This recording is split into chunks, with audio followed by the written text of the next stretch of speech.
지금 이 시간 하나님의 은혜가 함께 하시기를 간절히 소망합니다. 오늘 본문 말씀은 로마서 5장 1절에서 11절 말씀입니다. 다 보지 않고요. 한 절 말씀인 8절 말씀만 함께 보도록 하겠습니다. 제가 봉독하겠습니다. 우리가 아직 죄인 되었을 때에 그리스도께서 우리를 위하여 죽으심으로 하나님께서 우리에 대한 자기의 사랑을 확증하셨느니라. 아멘. 네. 2018년이 된 지도 벌써 한 달이 넘었습니다. 송구영신 예배를 드린 것이 엊그제 같은데요. 벌써 한 달이 지나고 또 이렇게 시간들이 빨리 지나가는 것을 보면서 또 이렇게 하나님께서 우리에게 이런 귀한 시간들을 우리에게 주셨구나라는 생각이 들기도 합니다. 작년에 아마 2017년을 마무리하시면서 또 2018년을 또 다가오는 그 시간들을 보시면서 아마 많은 계획들을 세우셨을 것 같은데요. 지금 그 계획들은 어느 단계에 와 있습니까? 혹시 그런 여러분들이 세우셨던 그 계획들이 작심삼일로 끝나지는 않으셨나요? 아니면 지금도 계속 진행 중에 있습니까? 올해는 꼭 내가 성경을 일독해야겠다라고 마음먹으셨던 분들 지금 어디까지 읽으셨습니까? 또 많은 분들이 나는 올해 꼭 다이어트에 성공해야겠다라고 그렇게 마음먹으셨던 분들이 참 많았을 것 같은데요. 혹시 지금 그 다이어트는 어디까지 진행되고 있나요? 이렇게 우리가 세웠던 계획들이 잘 되고 있는지, 그것이 성공했는지를 증명하는 방법은 결국 결과입니다. 내가 성경을 꼭 일독해야겠다라고 마음먹었을 때 내가 지금 어디까지 읽었고 앞으로 또 내일은 어디를 읽을 것이고 이렇게 계속 읽어오면서 내가 읽어왔던 그 성경의 많은 그 말씀들 혹은 또 내가 다이어트를 해야겠다고 마음먹었을 때 단순히 어떻게 오늘은 100g도 빠지지 않았을까 라고 생각하면서 딱 그곳에서 멈춘다면 그것은 더 이상 진행될 수 없게 되겠죠. 그러나 내가 조금씩 내가 다이어트에 성공하고 있다는 것이 가시적으로 보일 때 내가 더 나아갈 수 있는 그런 결과를 내가 볼 수 있게 되는 것입니다. 하나님께서 인간을 향한 그 사랑을 증명하신 것은 어떤 사건입니까? 바로 예수 그리스도를 이 땅에 보내주신 것입니다. 그리고 보내주신 것도 모자라 우리 죄를 대신하여 십자가에 달려 돌아가시게 된 것이죠. 오늘 본문 8절 말씀 다 같이 읽은 그 8절 말씀에도 보시면 우리가 아직 죄인 되었을 때에 그리스도께서 우리를 위하여 죽으심으로 하나님께서 우리에 대한 자기의 사랑을 확증하셨느니라. 10절 말씀에도 이렇게 있습니다. 우리가 원수 되었을 때에 그의 아들의 죽으심으로 말미암아 하나님과 화목하게 되었은즉 이라고 말씀하고 있습니다. 하나님께서는 자신의 아들의 죽음으로 우리를 향한 인간을 향한 사랑을 확증하셨고 아들의 죽음으로 인해 인간은 하나님과 화목하게 되었습니다. 하나님께서 인간을 사랑하셨지만 아담과 하와의 그 죄로 인해 또 그 이후에 인간들의 많은 죄로 인해서 인간과 하나님의 관계는 단절될 수밖에 없었던 것이죠. 그러한 하나님께서는 결국 자신의 아들을 이 땅에 보내주시고 그 이 땅에 보내주신 것도 모자라 십자가에 달려 우리의 죄를 대신하여 십자가에 달려 돌아가심으로 인해 그 단절되었던 하나님과 인간의 관계는 회복되어졌습니다. 7절 말씀에서처럼 의인이나 선인을 위해 나서는 자가 있을 수도 있습니다. 그들의 억울함을 구명하기 위해 어떤 사람들이 그들을 위해 나설 수도 있겠지요. 그러나 오늘 본문 말씀에서처럼 죄인이나 원수를 위해 나서는 사람은 거의 없다고 볼 수 있습니다. 그러나 그 어려운 일을 하나님께서는 해내고 마십니다. 그 몇 년 전 방영했던 태양의 후예라는 드라마에서 그 주인공 송중기가 이런 대사를 자주 했었습니다. 그 어려운 일을 자꾸 해냅니다. 내가. 그냥 재미로 봤던 드라마였지만 그 대사를 곱씹어 보며 제가 이 오늘 말씀을 준비하며 갑자기 그 대사가 생각이 났습니다.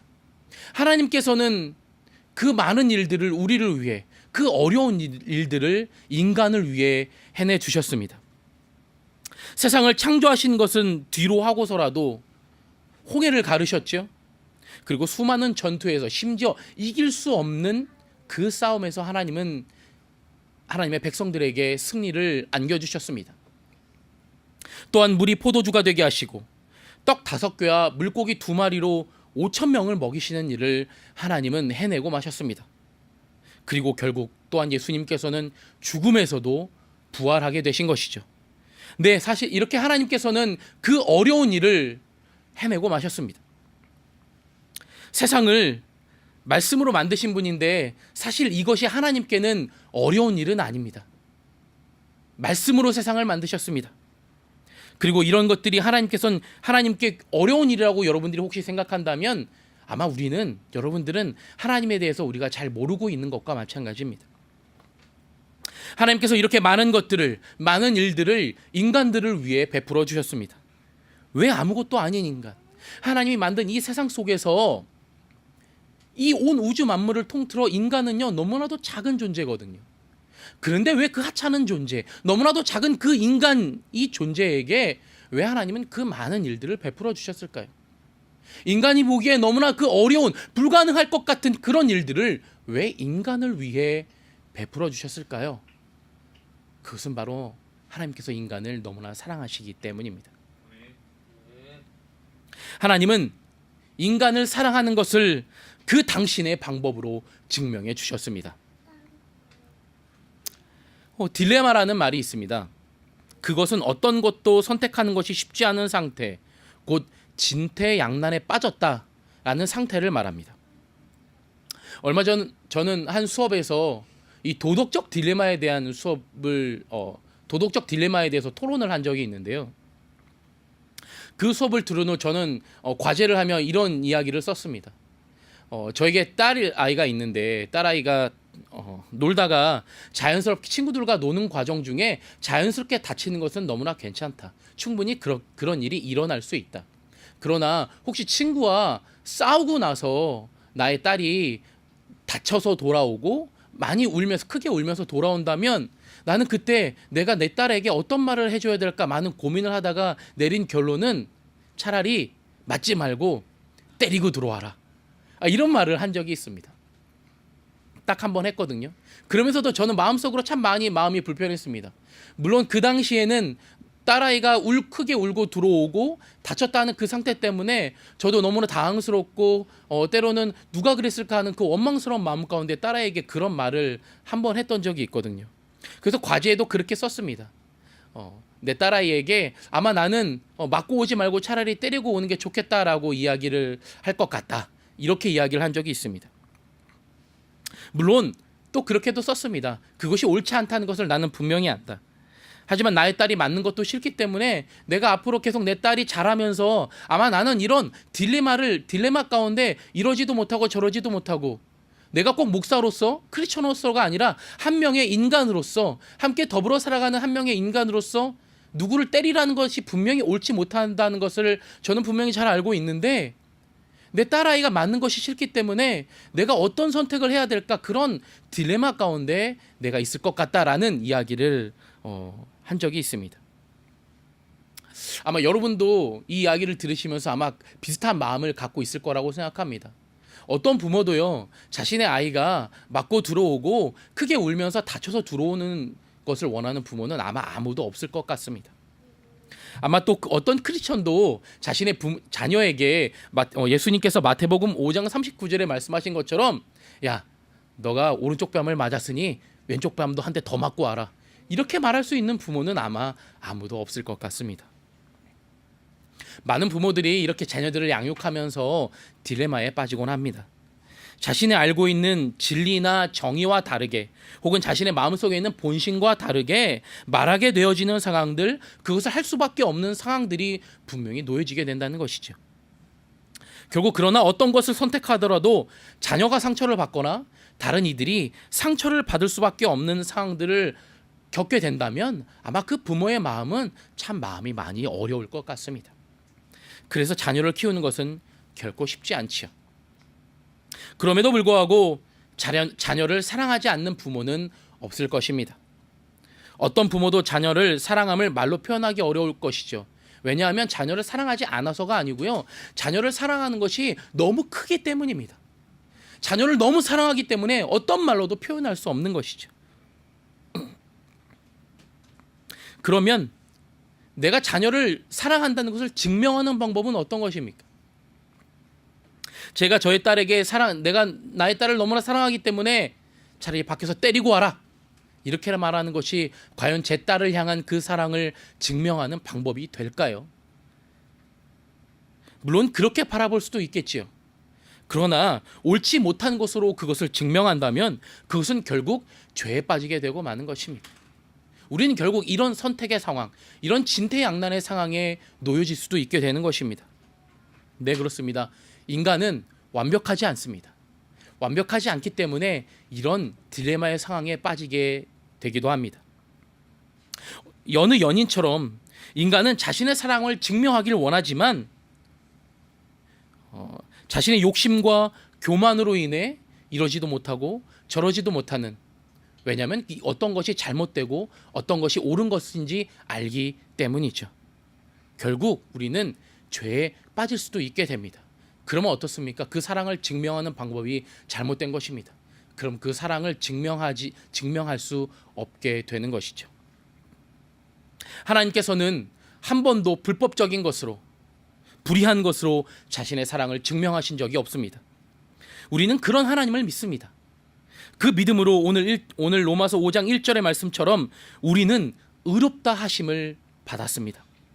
우리가 죄와 싸우고 있을 때에도, 심지어 우리가 죄에 빠져 있을 때에도 하나님은 우리를 사랑하셨고 그 사랑을 증명하셨습니다. 그리고 우리를 의롭다 해 주셨습니다. 우리는 그렇게 하나님을 향한 믿음을 통해 의롭게 되었고 하나님의 은혜에 들어감을 얻을 수 있게 되었습니다. 그 은혜는 우리를 악한 길로 절대로 인도하지 않습니다. 하나님께 나아갈 수 있도록 도와주며 하나님의 영광을 바라보며 살아갈 수 있게 도와주게 되는 것입니다.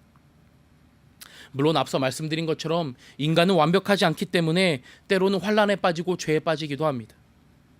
오늘 5장의 3절과 4절 말씀을 보시면 인간은 환난 중에도 즐거워하며 환난은 인내를, 인내는 연단을, 연단은 소망을 이루게 해줍니다. 환난이 이런 과정들을 거쳐 소망으로 바뀔 수 있게 되는 것은 5절 말씀에서처럼 우리 안에 하나님의 사랑이 가득하기 때문입니다.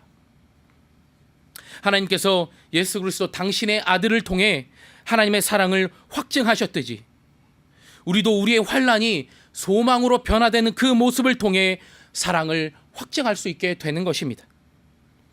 믿는 자 안에서 있는 사랑은 단순한 필레오의 사랑이 아닙니다.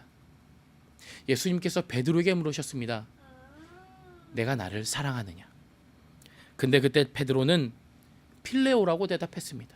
이 필레오의 사랑은 그저 친한 친구와의 나누는 그런 사랑을 말합니다. 그러나 하나님께서는 어떻게 물으셨습니까? 아가페의 사랑으로 물으셨습니다. 아가페는 절대적인 사랑을 의미합니다. 믿음을 가진 사람들은 이런 아가페적인 사랑, 절대적인 사랑을 해야 합니다. 우리가 알고 있는 성경 이야기 중에 선한 사마리아 사람의 이야기를 잘 아실 것입니다. 사마리아 사람은 그 당시에 사람으로 취급도 받지 못했죠. 아주 천하게 여겼던 사람들입니다. 근데 어떤 사람이 강도를 만났을 때 그 강도당한 사람을 도와준 사람은 누구입니까? 바로 선한 사마리아인입니다. 레위인도 아니었고 제사장도 아니었습니다. 사마리아 사람이 그 강도당한 사람을 도와주었습니다. 자신을 싫어하는 사람, 자신을 미워하는 사람을 도와주는 것은 너무나도 힘든 일입니다.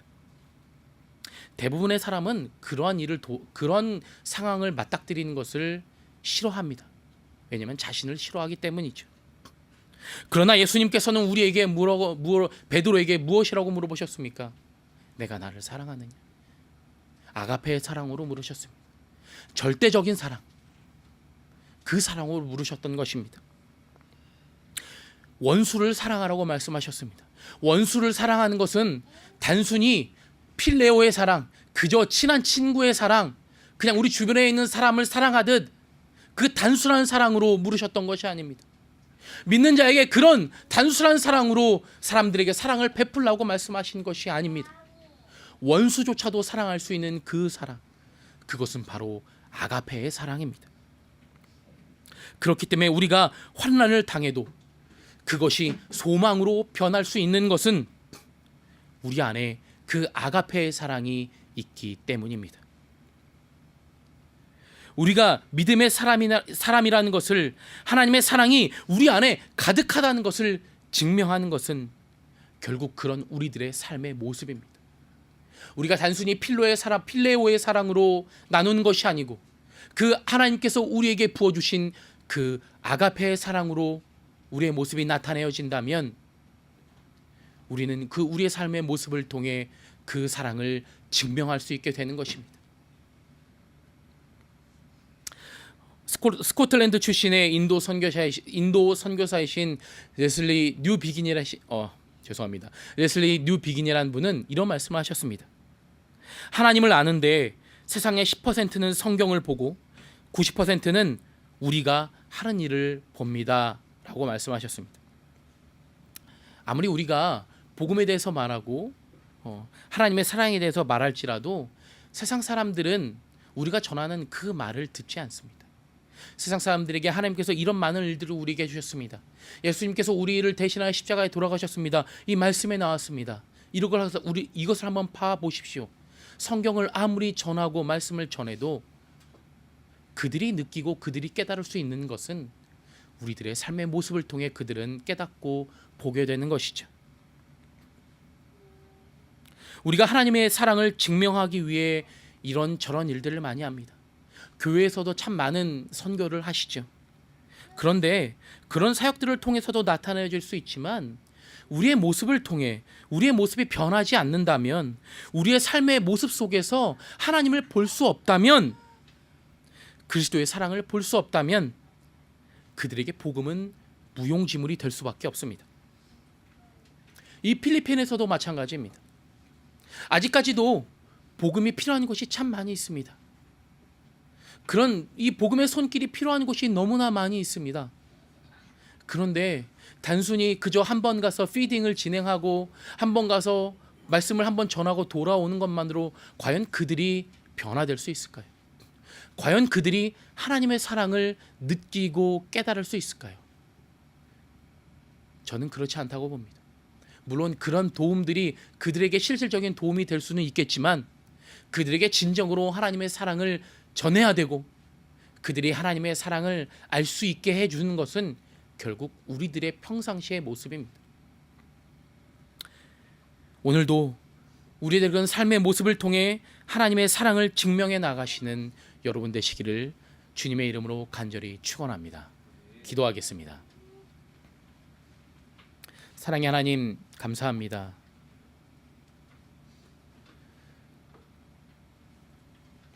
우리는 너무나 연약합니다.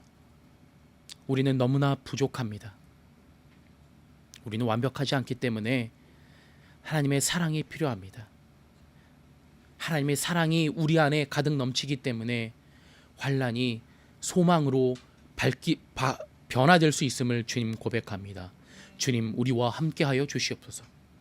또한 주님, 우리들의 사역의 모습에서 뿐만이 아니고 우리 평상시의 삶, 우리가 살아가는 모든 삶의 모습을 통해서 하나님의 사랑이 나타내어질 수 있도록 하나님 도와주시옵소서. 그저 우리의 그 특별한 순간의 모습뿐만이 아니고 우리 전체의 모습을 통해, 우리의 온전한 삶의 모습을 통해 하나님의 사랑이 증명되어질 때 우리를 보고 많은 사람들이 하나님의 사랑을 깨닫고 하나님의 사랑을 느끼며 그들이 하나님의 사랑에 함께 동참되어질 수 있도록 하나님 인도하여 주시옵소서. 모든 것 감사드리며 이 모든 말씀 우리를 사랑하시는 예수님의 이름으로 기도드렸습니다.